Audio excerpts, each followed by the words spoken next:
What's down, people, and welcome back to another episode of Ghetto Gospel. So where we left off at. Last week, we talked about Jacob picking right back up where he left off at after he met the Lord at Bethel. We also talked about him running into some shepherds from Haran who told him his uncle was doing all right. The last thing we talked about was him meeting his cousin Rachel and going all Hercules to impress her. And now we caught up. So the first thing I'm gonna say in this episode is this. Y'all gotta realize that wherever you from, the world is bigger than where you at. And what's normal to you might be weird to other folks and vice versa. You know, France got a whole set of rules about kissing folks as a greeting. They treat it like we might treat shaking hands or hugging somebody. We talked a little bit about that in episode 46. You know, in some parts of Nigeria, folks greet their elders by kneeling or laying down, kind of like bowing in Japan. We talked a little bit about that in episode 36. Speaking of Japan, you know folks in Japan think it's rude if you don't slurp your ramen. I ain't talking about that ramen. I'm talking about that ramen.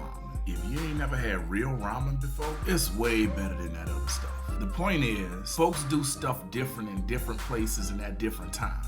I know this ain't my first time saying this, but I'ma say it again, cause I gotta make sure y'all ready for what we about to get into. So where we picking up at in verse 13, it say that Laban heard the news about his nephew being in town, and he ran up and hugged him and kissed him. Then he took him in the house, and Jacob told him everything that had happened. And Laban was like, "You family, you could crash here." And after Jacob had stayed with him for a month, he was like, "Just cause you my people don't mean you gotta work for free. How much you trying to get paid?" Hold up, y'all heard that? Jacob came and stayed with that man, and he was working so hard while he was there. Laban decided he needed to pay him something. They ain't even say Jacob was working. It was just understood that if you stand with somebody, you gonna pitch in and help out wherever you can. Message. So the next thing it say is that Laban had two daughters, Leah and Rachel. And Leah was older. And it say that Rachel was, but Leah, not so much. And Jacob loved Rachel. And Jacob was like, "I'll work 7 years for you if you let me have your daughter Rachel." And Laban was like, "Better that you have her than somebody else." Yeah, I know. It's kind of weird to us how these folks keep hooking up with their cousins. But the truth is, it's a lot of folks, even today, who think marrying cousins is what the business is.